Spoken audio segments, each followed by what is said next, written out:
লাগছে আমি এটা একটু দুদু ভাইয়ের কাছে জিজ্ঞেস করি। দুদু ভাই, আপনার কাছে কি মনে হয়? আমি শুধু দুইটা একটা জিনিস আপনাকে বইলা রাখি।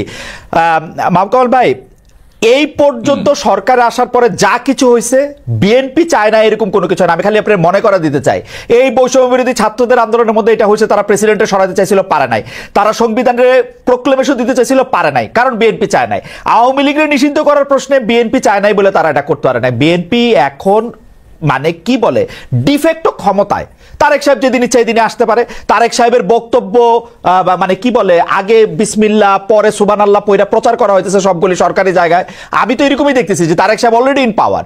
যাই হোক, আমি দুদু ভাইয়ের কাছে একটু জিজ্ঞেস করি, দুদু ভাই, তারেক সাহেব আসে না কেন? সরকার তাকে আসতে দেয় না, বৈষম্য বিরোধী ছাত্র আন্দোলন তাকে আসতে দেয় না। কামাল ভাই অনেক বড় সাংবাদিক, অনেক বড় চিন্তার এবং অনেক বিচক্ষণ ব্যক্তি। তো সেই হিসাবে কামাল ভাই যেসব কথাগুলো বলেছেন, গণতন্ত্রের একটা সৌন্দর্য আছে।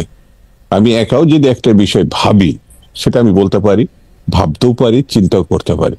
তো সেটা আমার মনে হয় না ডিফার করার কিছু আছে। তবে এতটুকু বলি যে তিনি যে কথাগুলো বলেছেন, আমি জানা মতে এ পর্যন্ত আর দ্বিতীয় কোনো আমাদের শুভানুধ্যায়ী বা আমাদের ভালোবাসার মানুষ আর কেউ এই কথাগুলো বলেছে যে বৈষম্য বিরোধীরা তাকে আটকাইছে, সরকারের টপমোস্ট ডক্টর ইউনূস তাকে বাধা দিছে। এই কথাগুলো বোধহয় আপনার অনুষ্ঠানে যদি না আসতাম আর কামাল ভাইয়ের কথাগুলো না শুনতাম, তাহলে আমার একটা গ্যাপ থেকে যেত। এরকম কথাও তাহলে কেউ কেউ ভাবছে যে তিনি এই বাধার কারণে তিনি আসতে পারছেন না। এটা আমার কাছে মনে হয়েছে। তো কামাল ভাইকে ধন্যবাদ যে একটা নতুন কথা।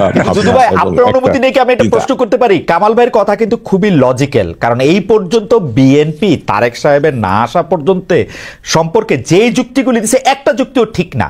আইন আদালতের হ্যান ত্যান এগুলি একটাও ঠিক না। এটা নিয়ে আমি আলাদা ডিবেট করতে পারি, কারণ ইন অ্যাবসেন্সিয়া তার মামলাগুলি খারিজ হয়ে যেতেছে। উনি দেশে আসবেন, মামলা খারিজ হবে, এতে কি সমস্যা? আমি তো বুঝি না। আমি তো আমার মনে হয় যে এই 1 মিনিট বা 1.5 মিনিটের মধ্যে যে কামাল ভাইকে আমি সমালোচনা করছি বা কোনো শব্দ ব্যবহার করছি, এটা তো মনে হয় না। বলি না, আমি এতটুকুই বলছি যে এটা গণতন্ত্রের সৌন্দর্য। এটা ভাবতেই পারে, বলতেও পারে।